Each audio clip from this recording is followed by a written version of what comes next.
রাজনীতিতে হেফাজত ইসলামী তারা মামু বাড়ির আবদার নিয়ে এসেছে। এর মানে মামার কাছে যেরকম আবদার করতে পারে যে মামা এইটা দেন এইটা দেন, ভাগিনারা আবদার করে, তাতে যুক্তি লাগে না। তো হেফাজতের কাছে যুক্তি লাগে না, মামু বাড়ির আবদারের মতো, যে মামু বাড়ির একটা ডাব একটা ফল পছন্দ হয়েছে, ভাগিনা নিতেই পারে, তাতে যুক্তি লাগে না। তো হেফাজত এখন প্রধানমন্ত্রীর কাছে, বিএনপি সরকারের কাছে মামু বাড়ির আবদার করছে। এটা ডেঞ্জারাস, এটা খুবই ভয়ানক। আপনারা অনেকে এটার গভীরতা সম্পর্কে রিয়েলাইজ করতে পারেননি, বাট শুড রিয়েলাইজ হেফাজত কি করছে। আমি হেফাজতে ইসলাম, এটাকে হেফাজতে ইসলামী আমি কখনোই বলি না। হেফাজতে অতীতে ছিল হেফাজতে আওয়ামী লীগ, এখন হচ্ছে হেফাজতে বিএনপি। তবে একটা কমন ক্যারেক্টার আছে, যে হেফাজতে সরকার। কারণ এদের একটা উসুল আছে যে আপনি সরকার, আপনি 200 বছর ক্ষমতা থাকেন, আমাদের কোনো সমস্যা নেই। দর্শক, যারা বলে যে আমরা রাজনীতি করি না, অরাজনৈতিক সংগঠন, কিন্তু অরাজনৈতিক পরিচয়ের মধ্য দিয়ে আসল রাজনীতিটা হেফাজতই করে, তবে তাদের রাজনীতি থাকে অলওয়েজ সরকার পক্ষের রাজনীতি। এটা কখনো ইসলাম হেফাজতের কোনো সহি মানহাজ হতে পারে না। আপনি এইভাবে সরকারকে 200 বছর ক্ষমতায় থাকার লাইসেন্স দিয়ে এবং সরকার পক্ষে রাজনীতি করে নিরপেক্ষতা বিসর্জন দিয়ে অন্যান্য মূলধারা ইসলামপন্থীদের শত্রু বানিয়ে আপনি ইসলাম হেফাজত করবেন, এটা কখনোই সম্ভব নয়। তো হেফাজত ইসলাম ইজ নেভার ইসলাম হেফাজত, এটা হেফাজতে সরকার। তো দর্শক দেখেন, ইসলামের হেফাজত কি করেছে, একটা এক্সাম্পল দেখেন তো। বরং সরকারগুলো তো বাটপার, তারা জানে, তারা ইচ্ছে করে একটা ইসলাম বিরোধী পাঠ্যপুস্তকে কিছু একটা ঢুকিয়েছে, তারা জানে যে ওটা রাখা যাবে না। এই কাজ করে ইচ্ছা করে, আন্দোলন বাধার সুযোগ দেয়। এটা কি জানেন? যেমন এখানে একটা স্কুল অফ থট আছে, এই যে এনটিআরসির আন্দোলন নিয়ে একটা আন্দোলন বেঁধেছে, মানে এনটিআরসির হাত থেকে শিক্ষক নিয়োগের ক্ষমতা কেড়ে নেওয়া হয়েছে। এনটিআরসি জাস্ট পরীক্ষা নিবে আর সনদ দিবে, আর শিক্ষক নিয়োগ দিবে কমিটি, ম্যানেজিং কমিটি। যদিও এই সিদ্ধান্ত বাস্তবায়ন করতে পারবে না, সরকার অলরেডি পিছু হটা শুরু করেছে। সিদ্ধান্ত নিয়ে এখন শিক্ষামন্ত্রী থেকে শুরু করে বিএনপির অ্যাক্টিভিস্ট অস্বীকার করা শুরু করেছে। ঠিক আছে, এর মানে এই সিদ্ধান্ত থাকছে না। কিন্তু এখানে মজার বিষয়, সব মিডিয়া প্রচার করেছে, বিএনপি পন্থী মিডিয়া একটা পর্যায়ে, এবং ডাকসু থেকে শুরু করে শিবির, সাধারণ শিক্ষার্থীরা আন্দোলন করেছে, রাজপথে নেমেছে, মুহূর্তের মধ্যে আন্দোলন দানা বেঁধেছে, পুরো বাংলাদেশ ক্ষোভে ফুঁসে উঠেছে। মানে এটা নিশ্চিত, এটা এখানে সফলতা আসবে সম্ভব না কমিটির হাতে নিয়োগ দেয়া। নিয়োগ অবশ্যই এনটিআরসির হাতেই থাকবে। কিন্তু এখানে কিছু সূক্ষ্ম কৌশল আছে, সেটা হচ্ছে যে ইচ্ছাকৃতভাবে সরকার আন্দোলন হতে দিয়েছে। এটা একটা স্কুল অফ, মানে এই ঘটনার ব্যাখ্যার একটা স্কুল, একটা পার্সপেক্টিভ, নানান পার্সপেক্টিভ আছে, তার মধ্যে একটা হচ্ছে এটা, যে সরকার চেয়েছে যে ঠিক আছে, এটা নিয়ে একটু বিতর্ক হোক, সবাই প্রচার করুক, আন্দোলন দানা বাঁধুক, সবাই ফুঁসে উঠুক। তাতে কি হবে? সবাই যখন প্রতিবাদ করবে, সরকার এক পর্যায়ে দাবি মেনে নিবে, বলবে যে না না দেখেন একদম বাতিল, আমরা নিয়োগ প্রক্রিয়া পুরোপুরি এনটিআরসির হাতেই থাকবে, নিয়োগ দিবে এনটিআরসি। কিসের? Managing committee. এতে কি হবে? এতে সরকারের লাভ হবে, যে দেখো যে না, এই সরকার ভালো সরকার, এরা শিক্ষার্থীদের, চাকরি প্রার্থীদের দাবি মানে, দেখছো, এই একটা লাভ। আর দ্বিতীয় লাভ হচ্ছে দাবি মেনে নিয়ে একটা আস্থা তৈরি করতে পেরেছে, এবং এই আস্থার উপর ভিত্তি করে, যেহেতু একটা আস্থা তৈরি হয়েছে, না সরকার ভালো, এনটিআরসি ভালো, এর মধ্য দিয়ে সূক্ষ্ম কোনো কারচুপি বা দুর্নীতি করতে পারবে। কারণ আপনি যখন আমাকে বিশ্বাস করেন, তখন আপনি সেই বিশ্বাসের উপর ভিত্তি করে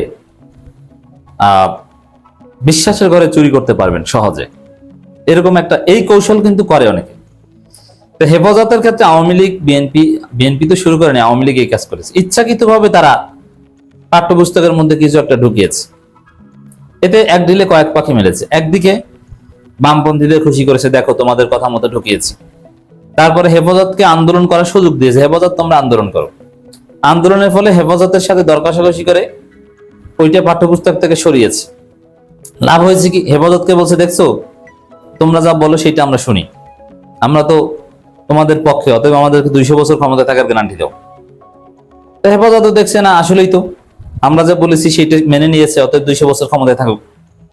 আবার বামপন্থীদের বলেছে যে আমরা তো তোমাদের কথা শুনছিলাম, কিন্তু এখন পারিনি আন্দোলনের পরে, এখন কিছু করার আছে, তোমরা পাল্টা আন্দোলন করে পারলে ঠেকাইতে হেফাজতকে, পারো নাই তো।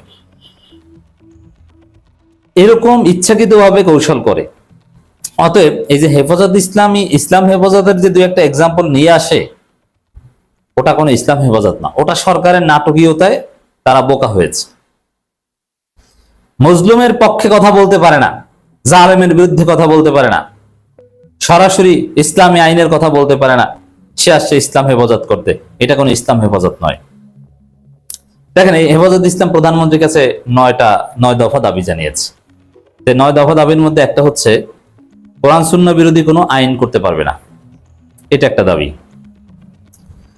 তো দর্শক, কোরআন সুন্নাহ বিরোধী কোনো আইন করা যাবে না, ভালো কথা, কিন্তু এটা কি ইসলাম? ইসলাম হচ্ছে কোরআন সুন্নাহ ভিত্তিক আইন করতে হবে, এটা হচ্ছে হেফাজত ইসলাম। ইসলামের হেফাজত হচ্ছে এটা যে কোরআনে যে আইন আছে সেই আইন বাস্তবায়ন করতে হবে, সুন্নাহে যে আইন আছে সেই আইন বাস্তবায়ন করতে হবে। কিন্তু কোরআন সুন্নাহ বিরোধী আইন করা যাবে না, এটা তো সেকুলারিজমের একটা কথা, যে না আমরা কোনো ধর্মের বিরুদ্ধে না, আবার কোনো ধর্মের পক্ষেও না, পিসফুল কোএক্সিস্টেন্স। তো এই দাবি নিয়ে এসেছে হেফাজত ইসলাম। এটা কি হেফাজত ইসলাম হলো? তো দর্শক, তারা এখন বলছে যে জুলাই জাদুঘরে সব ভাস্কর্য অপসারণ করতে হবে। এটা ভালো ভাস্কর্য, এটা জিয়াউর রহমানের আবিষ্কার বাংলাদেশে। আমরা গালি দিয়ে আওয়ামী লীগ শেখ মুজিবকে, বাট ভাস্কর্যের রাজনীতি শুরু করেছেন শহীদ প্রেসিডেন্ট জিয়াউর রহমান। ভাস্কর্য এটা ঠিক না, মুসলিম দেশে যদিও বিতর্ক আছে, মুসলিম দেশগুলোতে আছে, কিন্তু এটা থাকা ঠিক না। সন্দেহ তো আছে যে এটা মূর্তির সাথে মিলে যেতে পারে, যার ফলে ভাস্কর্য না থাকাটাই ভালো। আর ভাস্কর্যের মূল যে ভাস্কর্য, এটা অর্থ অপচয় বা এগুলো ভেঙে ফেলেছে জুলাই প্রজন্ম, অতএব ভাস্কর্য থাকা উচিত না। আমরা এই দাবির সাথে একমত। কিন্তু এখানে এই 9 দফা দাবির মধ্যে একটা দাবি হচ্ছে সাতপন্থীদের, তাবলিগ জামাতের সাতপন্থীদের ইজতেমা বাতিল করতে হবে, তাদেরকে ইজতেমা করার সুযোগ দেওয়া যাবে না। এটা হচ্ছে মামুবাড়ির আবদার। এবং কাদিয়ানীদের নিষিদ্ধ করতে হবে, এটাও দাবি আছে। তো দর্শক দেখেন, কাদিয়ানীরা অমুসলিম, এটা ঠিক আছে, কিন্তু তাদেরকে রাষ্ট্রীয়ভাবে অমুসলিম ঘোষণা করতে হবে কেন? রাষ্ট্র কি কাউকে মুসলিম অমুসলিম সার্টিফিকেট দেওয়ার হকদার? এখন রাষ্ট্র যে উসুলে, হেফাজতের যে উসুলে কাদিয়ানীদের অমুসলিম ঘোষণা করবে, ওই উসুলে জামাত অমুসলিম হেফাজতের কাছে, তাহলে জামাত অমুসলিম, তাহলে বাংলাদেশের মুসলমান থাকে না। অতএব এই কাজ রাষ্ট্রকে কখনোই দেওয়া উচিত না, এটা অযৌক্তিক দাবি। এমনিতে আলেম ওলামারা বলবে যে কাদিয়ানী অমুসলিম, অবশ্যই আমি বিশ্বাস করি তারা অমুসলিম, শেষ। কিন্তু রাষ্ট্র এটা ঘোষণা করতে পারে না। আর সাতপন্থীদের ইজতেমা, একই দেওবন্দীদের আর এক গ্রুপ, তার ইজতেমা রাষ্ট্রীয়ভাবে সরকারের মাধ্যমে বন্ধ করাতে চায়। তাহলে এরা যদি কোনো ক্ষমতা পায়, সবার আগে জামাতকে নিষিদ্ধ করবে। এর মানে তাদের নিজস্ব চিন্তা ভাবনা, দেওবন্দি হলেও কাজ হবে না। দেওবন্দীদের মধ্যে তাদের যে গ্রুপ, ওই গ্রুপ বাদে যত গ্রুপ আছে সবাইকে নিষিদ্ধ করার কথা বলবে, সবার সমাবেশ নিষিদ্ধ করার কথা বলবে। এটা অযৌক্তিক দাবি, মামুবাড়ির আবদার।